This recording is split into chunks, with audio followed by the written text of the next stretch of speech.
मेरे पास में ये टीटागढ़ वैगन है 2350 शेयर जो 895 के रेट से लिए हुए हैं और मैं हम्म। 200 रुपया प्रॉफिट मिलने तक रुक सकता हूं। और मेरा दूसरा सवाल भी है एक और। बताइए प्लीज। दूसरा सवाल ये है कि मेरे पास इतने ही पैसे मुझे 20 से 25 लाख रुपए इन्वेस्ट करने हैं, वो किस शेयर में इन्वेस्ट करूं? सुझाव दें कृपया। कितने समय के लिए करेंगे पैसे इन्वेस्ट? प्रॉफिट मिलने तक, 20% प्रॉफिट मिलने तक, 15 से 20%।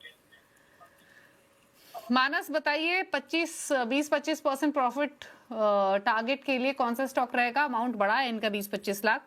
टीटागढ़ रेल में भी मतलब 900 की बाइंग है, 1100 का भाव मिलेगा तो निकलना चाहेंगे, क्या सलाह? तो देखिए, 5 स्टॉक में आप निवेश कर सकते हैं अगर आप करीब 25 लाख रुपए निवेश करना चाहते हैं। तो पहले तो एनबीएफसी स्टॉक्स पे ध्यान रखिए। एनबीएफसी स्टॉक्स काफी बढ़िया कर सकते हैं आने वाले करीब 1 से 1.5 साल के लिए। तो अगर एक स्टॉक पिक करना हो एनबीएफसी क्षेत्र से तो वो श्रीराम फाइनेंस का होगा। श्रीराम फाइनेंस में आप करंट लेवल्स पे खरीदारी कर सकते हैं। आपके जो स्टॉप लॉसेस हैं वो करीब करीब 700 रुपए के रहेंगे। ऊपर की तरफ 1150 तक की रैली श्रीराम फाइनेंस दिखा सकता है। दूसरा स्टॉक ऑटो क्षेत्र से है और वो है अशोक लेलैंड का। अशोक लेलैंड पे भी खरीदारी करने की राय रहेगी। यहाँ पर अगर आप देखें तो एक लॉन्ग टर्म चार्ट पे ब्रेकआउट है। स्टॉप लॉस आपको लगाना है लॉन्ग टर्म के लिए 130 रुपए के नीचे। 190 तक के टारगेट्स पॉसिबल है अशोक लेलैंड में।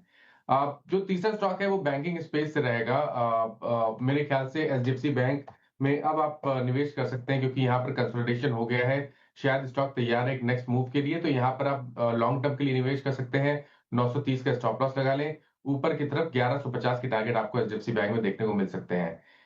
इसके अलावा अगर हम बात करें तो एक एचएएल एक बढ़िया स्टॉक हो सकता है। एचएएल में भी अब ऐसा लग रहा है कि जो कंसोलिडेशन का दौर है वो खत्म हो रहा है, इसलिए एचएएल में लॉन्ग टर्म के हिसाब से खरीदारी की जा सकती है।